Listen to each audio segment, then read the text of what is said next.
The sound of the stagecoach wheels grinding to a halt stirred Penelope Lawson from her fitful slumber.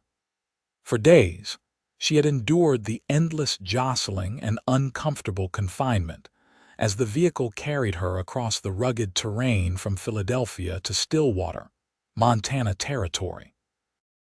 It was 1876, and at 22 years of age, Penelope was embarking on what she believed would be the beginning of her new life. She smoothed down her simple blue traveling dress, adjusted the small hat pinned to her chestnut hair, and gathered her meager belongings. The journey had been arduous, but the promise of marriage to a successful rancher had kept her spirits buoyed. Mr. Harold Green had corresponded with her for 6 months after placing an advertisement for a bride in the Philadelphia Sentinel. His letters had been cordial, if somewhat impersonal, but Penelope was desperate to escape the confines of her aunt's home where she'd been little more than an unpaid servant since her parents' deaths 3 years prior. "Stillwater, Montana territory," the driver called out. "End of the line for this coach." Penelope peered through the dusty window. Stillwater appeared to be little more than a wide spot in the road, a single dirt street flanked by wooden buildings, most of which seemed to be in various states of disrepair. The setting sun cast long shadows across the street, giving the town an ominous appearance that sent a chill through her bones despite the late summer heat. The driver opened the door. "Here we are, Miss Stillwater." "Thank you," Penelope said, accepting his outstretched hand as she descended from the coach. "I'm to meet Mr. Harold Green. He's expecting me." The driver's face fell slightly. "Mr. Green, you say?" "Yes, he should be waiting for me." The driver exchanged glances with the station manager who had emerged from a small building marked Stillwater Station. Neither man seemed eager to speak. "Is something wrong?" Penelope asked, clutching her carpetbag tighter. The station manager cleared his throat. "Miss, I'm afraid Mr. Green isn't coming." "I don't understand," she said, her heart beginning to race. "Did something happen to him? Is he ill?" "No, miss," the station manager said, removing his hat and twisting it in his hands. "Mr. Green? Well, he married Jenny Wilson 3 weeks ago. Local girl. They've moved to Helena." Penelope felt as though the ground had opened beneath her feet. "But I'm his bride. We have an arrangement. He paid for my passage." "Yes, madam, and he left this for you." The station manager handed her an envelope. With trembling fingers, Penelope opened it. Inside was a brief note and some money. "Miss Lawson, circumstances have changed. Please accept this money to return east. My apologies for any inconvenience. Harold Green." The blood drained from her face as the reality of her situation became clear. She was thousands of miles from home with no family, no prospects, and only a small amount of money. "The eastbound stage comes through in 2 days," the station manager offered, clearly uncomfortable. "We have rooms at the boarding house." "I see," she whispered, fighting back tears. "Thank you." The driver placed her trunk on the ground beside her. "I'm sorry, miss." Penelope stood alone on the dusty street as the men walked away, leaving her with her trunk and carpetbag. The few people moving about Stillwater barely glanced in her direction. She had never felt so abandoned, so utterly alone. As twilight deepened, a chill wind swept down the street, carrying with it the scent of pine and distant mountains. Penelope fought against the despair threatening to overwhelm her. She needed to find the boarding house, to sort out her options. To the sound of approaching hoofbeats broke into her thoughts. A rider approached from the direction of the ranches that dotted the valley beyond Stillwater. Tall in the saddle, he rode with an easy confidence that bespoke a lifetime spent on horseback. As he drew nearer, she could make out more details: broad shoulders, a weathered hat pulled low, and a face bronzed by the sun. He reined his horse to a stop a few feet from where she stood. For a long moment, he simply studied her, his eyes a startling blue against his sun-darkened skin, taking in her travel-worn appearance and the forlorn luggage at her feet. "You'd be the mail-order bride," he said. It wasn't a question. Penelope straightened her spine. "I was to be, yes. But it seems Mr. Green has had a change of heart." The man dismounted in a fluid motion that spoke of years of practice. He was taller than she'd initially thought, standing at least 6 feet, with the lean, muscular build of a man who worked outdoors. "Wes Jensen," he said, tipping his hat. "I ranch about 5 miles east of town." "Penelope Lawson," she replied, offering a small curtsy out of habit. "Word travels fast in Stillwater," he said. "Green's a fool." "That may be, but it doesn't change my predicament." She glanced around at the darkening street. "I need to find the boarding house." Wes Jensen looked at her for a long moment, his expression unreadable. Then he said something that would forever alter the course of Penelope's life. "Miss Lawson, I've got a ranch that needs a woman's touch, and you've come all this way for a husband." He stepped closer, the fading light casting shadows across his features. "I claim you."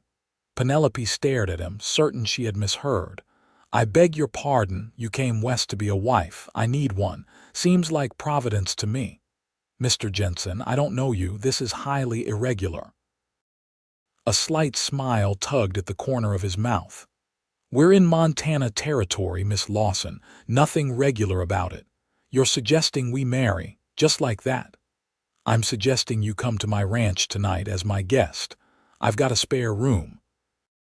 Tomorrow, you can decide if you want to stay in Stillwater and wait for the stage east, or if you want to consider my offer." Penelope's mind raced. Every proper instinct told her to refuse, to find the boarding house, and to return east at the first opportunity. But something in Wes Jensen's steady gaze gave her pause. There was honesty there and perhaps a loneliness that mirrored her own. "Why would you do this?" she asked. "You know nothing about me." "I know you're brave enough to travel across the country to marry a man you'd never met," he said. "That says something about your character." A laugh escaped her, though it held little humor. "Or my desperation." "Maybe both," he shrugged. "Either way, you're welcome at my ranch until you decide what you want to do." Penelope considered her options. The boarding house would cost money she might need if she decided to return east, and something about Wes Jensen's straightforward manner appealed to her. "Very well, Mr. Jensen. I accept your offer of hospitality, but I want to be clear I'm not agreeing to anything beyond that." He nodded, respecting her boundary. "Fair enough." He lifted her trunk onto his shoulder with surprising ease. "Can you ride?" "I had lessons as a girl, though it's been some time." "Thunder here is gentle enough," he said, patting his horse's neck. "I'll walk alongside and lead him." As Wes secured her trunk to the back of the saddle, Penelope felt a flutter of something unexpected, not fear, but anticipation. Whether it was a terrible mistake or the beginning of something wonderful remained to be seen. But for the first time since arriving in Stillwater, she felt a glimmer of hope. Wes helped her into the saddle, his hands strong and sure at her waist. "Hold the reins loose," he instructed. "Thunder knows the way."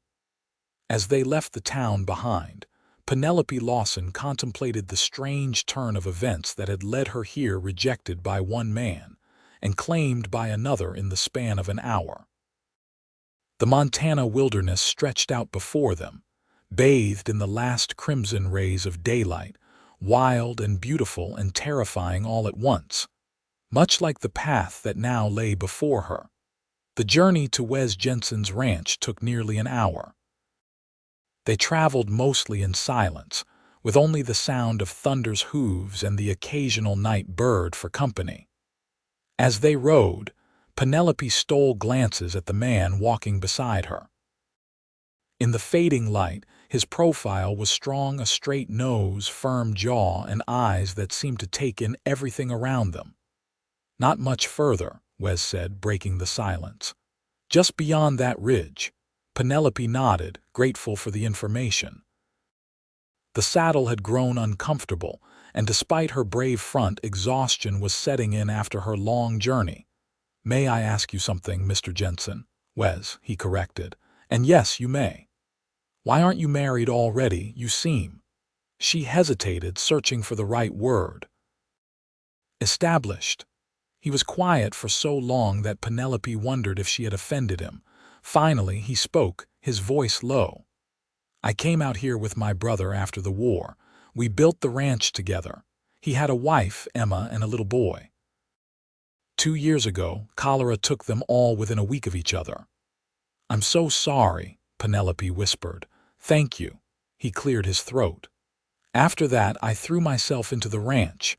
There aren't many unmarried women in these parts, and I hadn't given much thought to finding a wife until you saw me standing alone in the street," she finished for him.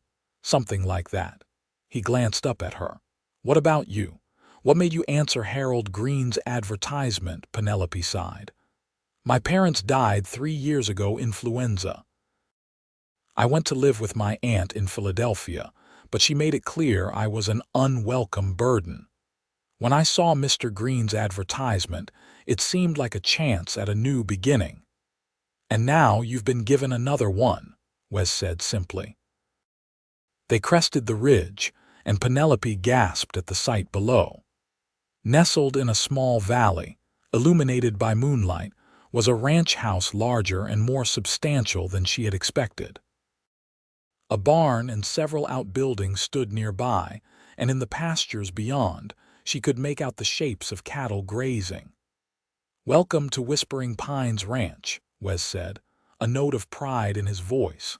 "It's beautiful," Penelope said, genuinely impressed. As they approached, a dog came bounding out to greet them, barking enthusiastically. "That's Scout," Wes said. "Best cattle dog in the territory and a terrible watchdog. He'll lick an intruder to death." True to his word, Scout circled around them, tail wagging furiously, more interested in making friends than sounding an alarm. Wes helped Penelope dismount, his hands lingering at her waist a moment longer than necessary. The contact sent an unexpected warmth through her, despite her fatigue. "I'll show you to your room," he said. "You must be exhausted." The interior of the ranch house surprised Penelope. It was clean and well built, with solid furniture and even a few touches that spoke of refinement: a bookshelf filled with volumes, a piano in one corner, and curtains at the windows. "My sister-in-law's influence," Wes explained, noticing her surprise. "Emma believed a home should be comfortable, not just functional." "She had good taste," Penelope said. Wes showed her to a small but comfortable bedroom. "The washroom is down the hall. There's water in the pitcher, and I'll bring your trunk up in a moment." "Thank you, Mr. Jensen." "Wes, your kindness is unexpected." He nodded, a slight smile touching his lips. "Get some rest, Miss Lawson. We can talk more in the morning." After he left, Penelope sank onto the bed, the events of the day washing over her. She had come west expecting to marry Harold Green, only to be abandoned. And now, through a twist of fate, she found herself in the home of a stranger who had offered her not just shelter, but potentially a future. It was too much to process in her exhausted state. Tomorrow, she would think more clearly, make decisions.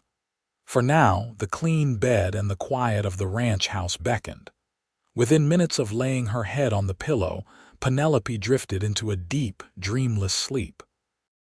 Morning came with the crowing of a rooster and the aroma of coffee and bacon. Penelope woke disoriented, momentarily confused by her surroundings until the events of the previous day came rushing back. She dressed quickly in one of her simple day dresses, splashed water on her face, and pinned her hair into a neat bun. When she entered the kitchen, Wes was at the stove, turning bacon in a cast iron skillet.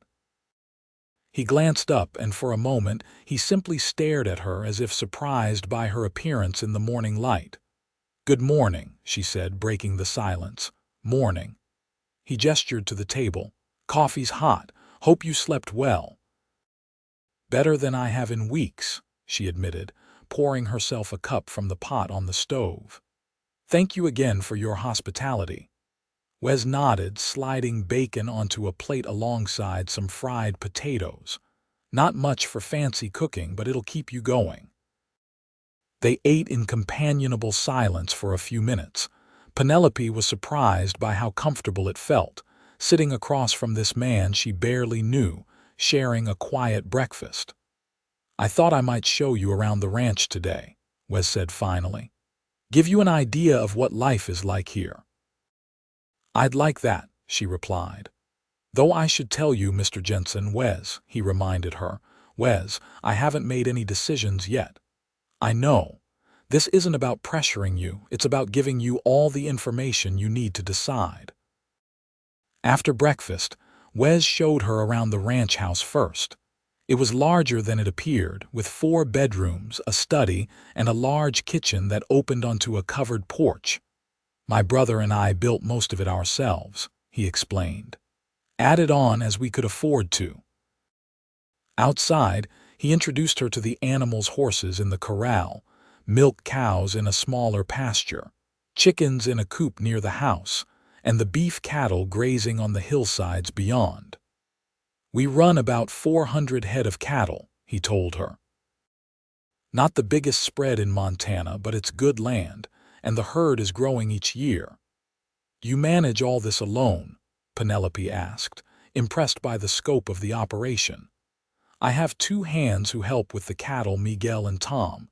They have a cabin near the north pasture. And Martha Wilkins from town comes once a week to help with washing and mending." They walked toward a small orchard where apple trees grew in neat rows. "Emma planted these," Wes said, his voice softening. "She said every home needed an orchard. First crop is coming in this year." As they walked, Penelope found herself studying Wes Jensen more closely. In daylight, she could see the fine lines around his eyes, evidence of years spent squinting in the sun. His hands were calloused and strong, his movements efficient and purposeful. There was nothing flashy about him, but something solid and dependable in his manner. "How old are you, Wes?" she asked suddenly. 31, he replied. "And you?" 22, he nodded, processing this information. "Young to be traveling so far alone." "Old enough to know my own mind," she countered. A smile tugged at his lips. "Fair enough." They continued their tour, eventually stopping by a small stream that ran through the property. Penelope sat on a fallen log, taking in the beauty of the landscape. Mountains rose in the distance, their peaks still showing patches of snow despite the late summer season. "It's different from Philadelphia," she mused. "Better or worse, just different. Wilder, more open." She looked at him. "Why me, Wes? Why offer marriage to a woman you just met?" He considered her question, taking his time to answer. "Loneliness, partly, the need for companionship, but also—" He paused, searching for words. "When I saw you standing there in the street, something told me you belonged here." "That's rather fanciful for a practical rancher," she teased gently. "Maybe," he shrugged. "But I trust my instincts. They've kept me alive this long. What would you expect of me?" "As a wife, partnership," he said without hesitation. "I need someone to help run the household, yes. But more than that, I need someone to share the burden of decisions, to build something meaningful with." "And children?" she asked, her cheeks warming slightly at the directness of her question. "I'd like children, eventually, but that would be for us to decide together." Penelope nodded, appreciating his honesty. "I should tell you that I'm not very accomplished. I can cook simple meals, sew reasonably well, and keep a household running, but I'm not the refined lady some might expect." "I'm not looking for refinement," Wes said. "Just someone real." They returned to the house for a midday meal, and afterward, Wes showed her the account books for the ranch. "I believe in transparency," he explained. "If you're considering tying your future to mine, you should know what you're getting into, the good and the bad." Penelope was touched by his openness. Most men she knew would never think to share financial matters with a woman, let alone one who was not yet his wife. As the day progressed, she found herself increasingly drawn to both the ranch and its owner. There was a peace here she had never known in Philadelphia. And Wes Jensen, for all his rugged exterior, possessed a gentle thoughtfulness that surprised her. That evening, as they sat on the porch watching the sunset paint the mountains in hues of gold and purple, Wes finally asked the question that had hung between them all day. "Will you stay, Penelope? Will you marry me?" She looked at him, this man who was still largely a stranger but who had shown her more consideration in one day than she had experienced in years. "I need to know one thing first," she said. "Would this be a marriage in name only, or do you expect more?" Wes held her gaze steadily. "I would hope for a real marriage in time, but I would never rush you or force anything. We would build trust first and let the rest develop naturally." Penelope took a deep breath. "Then yes, Wes Jensen, I will marry you." The smile that transformed his face made her heart skip. It was the first time she had seen him truly smile, and it changed him completely, softening the weathered lines and lighting his blue eyes from within. "I promise to be a good husband to you, Penelope," he said, taking her hand in his. "I can't offer you a life of luxury, but I'll give you honesty, respect, and my complete loyalty." "That's worth more than gold to me," she replied softly. They were married 3 days later in the small church in Stillwater. The ceremony was simple, attended by a handful of Wes's neighbors and the 2 ranch hands. Penelope wore her best dress, a pale blue silk that had been her mother's, and Wes wore a clean black suit that made him look both distinguished and slightly uncomfortable. The reverend was brief but sincere, and when Wes slipped a simple gold band onto Penelope's finger, "It was my mother's," he had told her quietly. She felt a surge of emotion that took her by surprise. "I now pronounce you man and wife," the reverend declared. "You may kiss your bride." Wes leaned down, his eyes seeking permission, and Penelope nodded slightly. His lips met hers in a gentle, chaste kiss that nonetheless sent warmth spreading through her entire body. And just like that, Penelope Lawson became Penelope Jensen, the mail-order bride who had been returned unclaimed and found herself claimed instead by a man she barely knew, but was beginning to trust. Their wedding night was not what Penelope had feared. True to his word, Wes showed her to her room, now properly arranged with her belongings, and bid her good night with nothing more than another gentle kiss on her forehead. "Good night, Mrs. Jensen," he said, his voice warm. "Sleep well." The days turned into weeks, and gradually Penelope settled into life at Whispering Pines Ranch. She learned the rhythms of ranch life, rising before dawn, preparing hearty meals for Wes and the hands, tending the garden and chickens, and managing the household accounts. Wes was patient, teaching her about the ranch operations and including her in decisions. He never pushed for more intimacy than she was ready to give, though sometimes she caught him watching her with a longing that stirred answering feelings within her.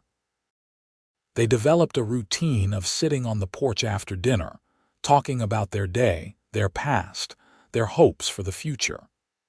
It was during these quiet conversations that Penelope truly began to know her husband. She learned that Wes had fought for the Union in the Civil War, entering as a boy of 16 and emerging as a man who had seen too much death. He spoke of his brother, David, and the bond they had shared, of their dream to build something lasting in the West, far from the battlefields of their youth. In turn, Penelope told him about her childhood in a modest but happy home in Philadelphia, her father's work as a clockmaker, and her mother's gift for storytelling. She spoke of the devastation of losing them both within days of each other and the cold reception she had received from her aunt. "I used to dream of adventure," she admitted one evening as they watched a thunderstorm roll in over the mountains. "But when my parents died, survival became my only concern." "And now?" Wes asked, his eyes reflecting the distant lightning. "Now I think perhaps I've found both adventure and security." She smiled at him. "It's a strange way to find a husband, but I'm beginning to think it might be the best thing that ever happened to me." That night, when Wes walked her to her bedroom door as he did every evening, Penelope made a decision. Instead of bidding him good night, she took his hand and led him into her room.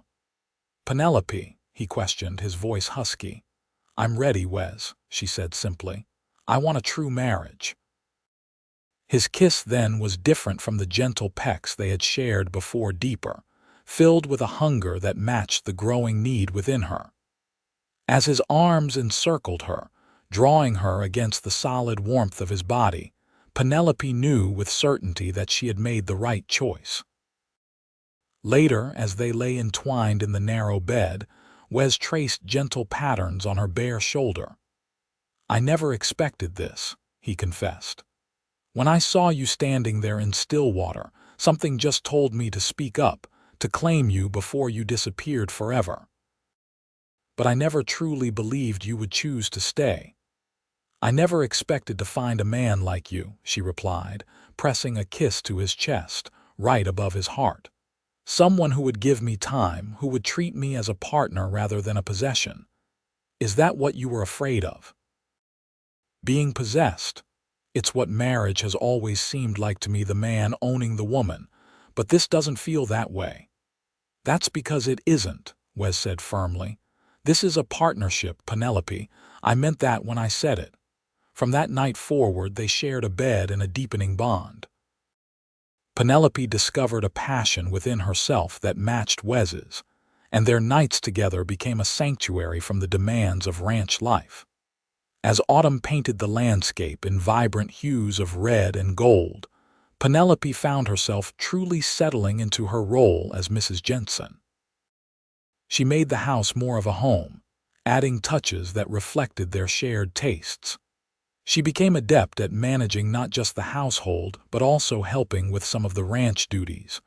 One crisp October morning, Wes found her in the apple orchard, gathering the last of the season's fruit. "You've got a good eye for the ripe ones," he commented, picking up the basket to carry it for her. "Emma's trees have been generous," Penelope replied. "I thought I'd make some preserves for winter." Wes smiled, but there was a shadow in his eyes. "She would have liked you, I think, Emma. She always said this place needed a woman's touch." "I wish I could have known her," Penelope said softly. "Sometimes I feel guilty," Wes admitted. "Being happy now when they're gone." Penelope took his hand. "Living well honors their memory, Wes. It doesn't diminish it." He pulled her into an embrace, burying his face in her hair. "How did I get so lucky finding you?" "I believe I'm the lucky one," she whispered against his chest. "Rejected by one man only to be claimed by a far better one." That night, as they lay in bed, Wes propped himself up on one elbow, studying her face in the lamplight. "I've been thinking," he began. "A dangerous pastime," she teased. He smiled. "The ranch is doing well, better than I expected this year. I was thinking we might make some improvements to the house before winter sets in. Perhaps add a proper sitting room like you mentioned." "That would be lovely," Penelope said, touched that he had remembered her casual comment weeks earlier. "But only if we can afford it. We can." He hesitated, then added, "I was also thinking we might start setting aside a room for a nursery, for the future." Penelope felt her heart skip. "The future might be closer than you think," she said softly. Wes stared at her, comprehension dawning slowly. "Are you saying?" "I'm not entirely certain yet," she admitted. But I'm late and I've been feeling different, tired in the mornings, queasy at certain smells. Joy spread across Wes's face, making him look younger than she had ever seen him. "A baby," he whispered, placing a gentle hand on her still flat stomach. "Our baby." "Perhaps," she cautioned. "It's too early to be sure." But Wes's excitement couldn't be dampened. He peppered her face with kisses, then slid down to press a reverent kiss to her belly. "Hello, little one," he murmured. "If you're in there, know that your mama and papa already love you very much." Tears filled Penelope's eyes at the tenderness of the moment. 6 months ago, she had been a lonely, unwanted woman in Philadelphia. Now she was the beloved wife of a good man, potentially carrying new life within her. The doctor in Stillwater confirmed Penelope's pregnancy 2 weeks later. "Everything looks to be progressing normally, Mrs. Jensen," he assured her. "I'd estimate you'll welcome your little one in late spring." Wes was waiting outside the doctor's office, pacing nervously. When Penelope emerged with a radiant smile, he swept her into his arms, mindful of her condition. "It's true, then?" he asked, his voice thick with emotion. "Yes, Wes, we're having a baby." The news spread quickly through the small community, and Penelope found herself the recipient of advice and hand-me-down baby items from neighboring ranch wives. Martha Wilkins, who came to help with the washing, began staying longer, teaching Penelope how to knit tiny booties and caps. Winter arrived with a vengeance, blanketing the ranch in snow and confining them mostly to the house. Wes had managed to complete the sitting room addition before the worst of the weather hit, and it quickly became Penelope's favorite space, warm, cozy, and filled with the scent of pine from the boughs she had gathered to decorate for Christmas. On Christmas Eve, as they sat before the fireplace, Wes presented her with a gift, a delicate silver locket. "It's beautiful," Penelope breathed as she opened it to find it empty. "I thought perhaps, when the baby comes, we could put a small portrait inside," Wes explained. "Or a lock of hair." "It's perfect," she said, tears of happiness spilling onto her cheeks. "I have something for you, too." She handed him a package wrapped in brown paper. Inside was a hand-knitted scarf in deep blue wool. "You made this?" Wes asked, running his fingers over the even stitches. "Martha has been teaching me," Penelope admitted. "I'm afraid it's not perfect." "It's made by your hands," Wes said, wrapping it around his neck. "That makes it perfect to me." As winter gave way to spring, Penelope's body changed, her belly growing round with the child within. Wes was attentive and protective, taking on more of the household tasks as her pregnancy advanced. "You don't have to coddle me," she protested one evening as he insisted on washing the dishes while she rested. "I'm not coddling," he argued. "I'm caring for what matters most to me." In April, the ranch burst into bloom, wildflowers carpeting the meadows and new leaves unfurling on the trees. Penelope waddled rather than walked now, her due date fast approaching. "I feel as big as one of your cows," she complained good-naturedly, as Wes helped her onto the porch to enjoy the spring sunshine. "You're the most beautiful woman I've ever seen," he countered, meaning every word. The labor began on a warm evening in late April. Wes rode for the midwife, Mrs. Holloway, while Miguel's wife, Elena, stayed with Penelope, offering comfort and encouragement. For 18 hours, Penelope labored, alternating between walking the room and lying down as the pains dictated. Wes refused to leave her side despite Mrs. Holloway's initial protests that men had no place in the birthing room. "My place is with my wife," he had stated firmly. When their son finally arrived, squalling his indignation at the world, Penelope wept with joy and exhaustion. Wes cut the cord with trembling hands, then watched in awe as Mrs. Holloway cleaned the baby and placed him in Penelope's arms. "He's perfect," Wes whispered, counting fingers and toes with wonder. "Look what we made, Penny." It was the first time he had shortened her name, and somehow it felt right. "What shall we call him?" she asked, stroking the downy dark hair that already showed signs of curling like his father's. "David," Wes suggested, "after my brother, but only if you like it." "David Jensen," Penelope tested the name. "It's strong, it suits him." As spring turned to summer, Penelope adjusted to motherhood with Wes's unwavering support. He would often take the baby in the mornings, allowing her to sleep in after night feedings, and he never complained about the disruption to their routine. "He's growing so fast," Wes marveled one evening as they sat on the porch, David sleeping peacefully in his father's arms. "Seems like just yesterday he could fit in one hand." "Time moves differently when you're watching a child grow," Penelope agreed, "but I wouldn't change a moment of it." The ranch flourished along with their family.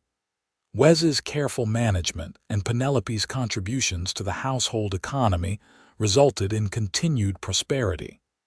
They added more cattle to the herd and hired an additional hand to help with the increased workload. In the fall, when David was almost 6 months old, a letter arrived from Philadelphia from Penelope's aunt. "She's ill," Penelope told Wes after reading it. "She asks for forgiveness for her treatment of me and wishes to meet her great-nephew before she passes." Wes studied his wife's face, reading the conflict there. "Do you want to go?" "I don't know," she admitted. "Part of me wants to show her that I've found happiness despite her cruelty. Another part wonders if I should extend the forgiveness she seeks. What does your heart tell you?" Penelope considered the question. That life is too short for bitterness. That David should know what family he has, even if the connection is strained. "Then we'll go," Wes decided. "The three of us together. You would do that, leave the ranch to travel east." "The ranch will be here when we return," he said simply. "Family matters more." They made the journey to Philadelphia in October, when the weather was mild enough for comfortable travel with an infant. Penelope was nervous about returning to the city she had fled in desperation. But having Wes and David beside her gave her strength. Her aunt's home on Arch Street was just as Penelope remembered, imposing and cold, despite its elegant facade. The elderly woman who greeted them was a shadow of the formidable Aunt Penelope had known, withered by illness and age. "Penelope," her aunt said, her voice frail. "You came?" "Yes, Aunt Martha," Penelope replied, stepping forward with David in her arms. "This is my son, David, and my husband, Wes Jensen." Her aunt's eyes filled with tears as she gazed at the baby. "He has your mother's eyes," she whispered. "I see Clara in him." The visit, which Penelope had dreaded, became a time of unexpected healing. Her aunt, facing her own mortality, expressed genuine remorse for her past behavior. "I was bitter after your uncle died," she confessed one afternoon as they sat in the parlor. "I took that bitterness out on you, and it was unforgivable." "I do forgive you," Penelope said, surprised to find she meant it. "The path my life has taken has brought me great joy, even if it began in pain." When they left Philadelphia 2 weeks later, Penelope felt a sense of closure. Her aunt had met her great-nephew, reconciled with her niece, and given her blessing to the family Penelope had formed. "Are you sad to leave?" Wes asked as their train pulled away from the station. "No," Penelope said, watching the city recede in the distance. "Philadelphia is my past. You and David are my future." Their return to Whispering Pines Ranch coincided with the first snowfall of the season. As the stagecoach brought them into Stillwater, Penelope felt a surge of emotion at the sight of the familiar buildings and faces. "Welcome home, Mrs. Jensen," the storekeeper called as they passed. Home. The word resonated in her heart. This place that had once seemed so foreign, so frightening, was now where she truly belonged. Wes had arranged for Miguel to meet them with the wagon, and as they approached the ranch, Penelope gasped in surprise. A new sign hung at the entrance to the property. Whispering Pines Ranch, Wes, Penelope, and David Jensen. "When did you do this?" she asked, turning to Wes with tears in her eyes. "I sent instructions before we left," he admitted. "It seemed important to make it official. This is our home, all of us together." That evening, as they settled back into their house, Penelope felt a contentment that went bone deep. David was sleeping peacefully in the cradle Wes had crafted for him, and the familiar scents and sounds of the ranch surrounded them. "You ever wonder what would have happened if Harold Green had been waiting for you that day?" Wes asked as they prepared for bed. Penelope considered the question. "I used to in the early days, but now I see it as the greatest stroke of fortune in my life. His rejection led me to you, and I can't imagine a better outcome." Wes pulled her into his arms. "When I rode into town that day and saw you standing there, something told me you were meant to be mine.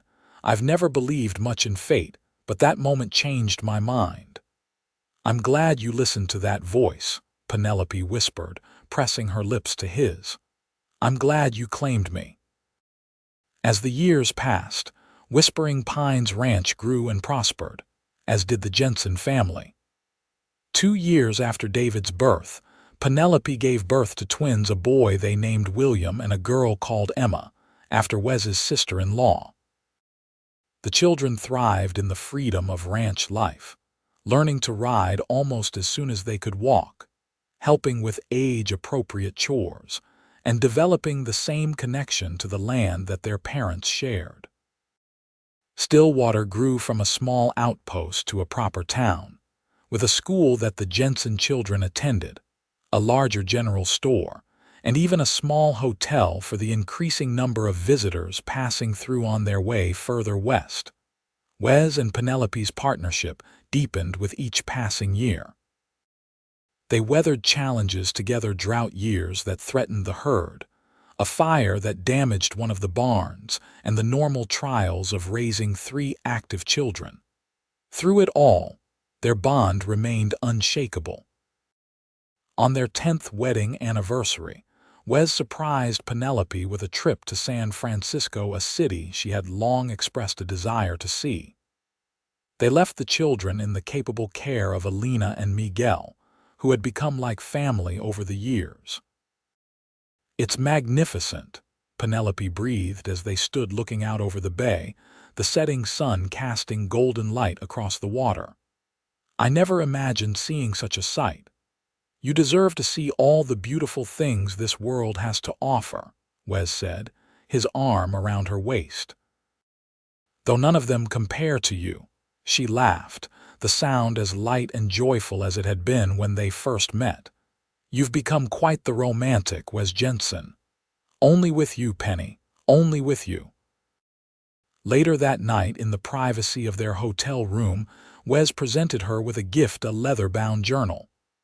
"What's this?" she asked, opening it to find blank pages. "I thought you might want to write our story," he explained. How a mail-order bride was returned unclaimed, and a cowboy rode up and claimed her instead. How they built a life together that exceeded both their dreams. "Our children might enjoy reading it someday," Penelope mused, already thinking of how she would begin the tale. "And their children after them," Wes agreed. "So they'll know that sometimes the best things in life come from the most unexpected beginnings."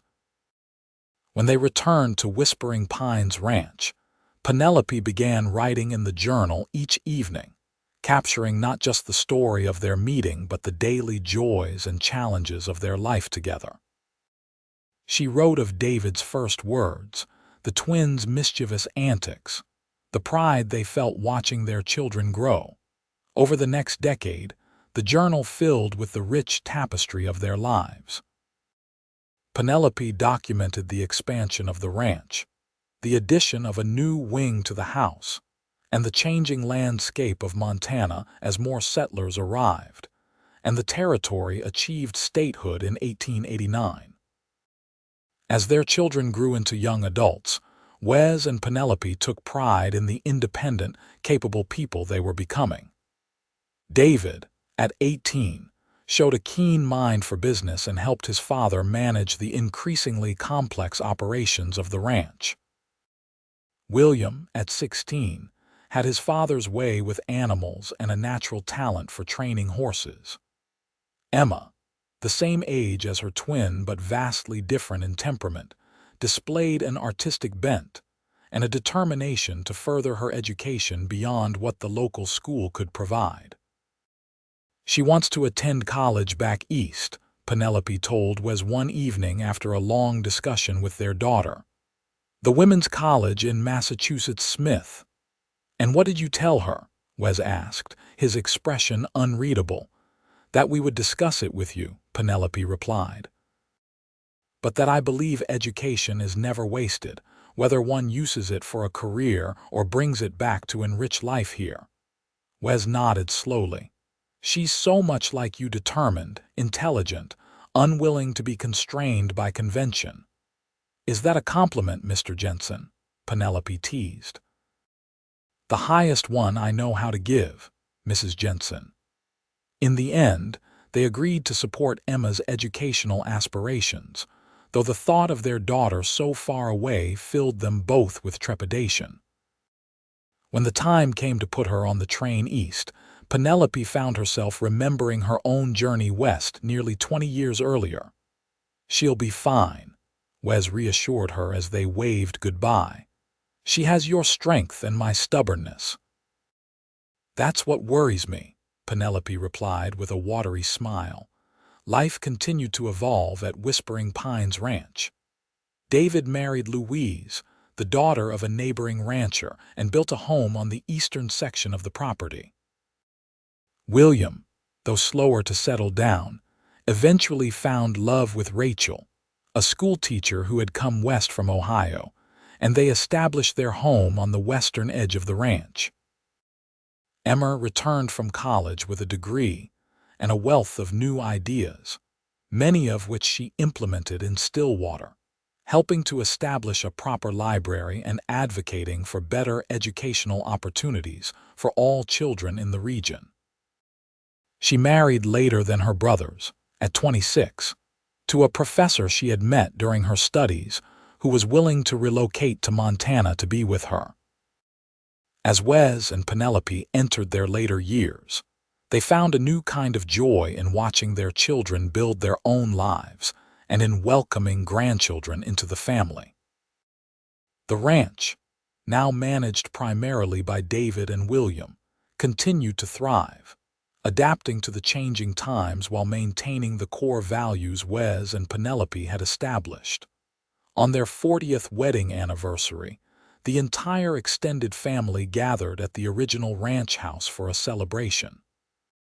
The property was transformed for the occasion, with tables set up under the apple trees Emma had planted so long ago, now mature and laden with fruit. After dinner, as twilight softened the landscape, David stood to offer a toast.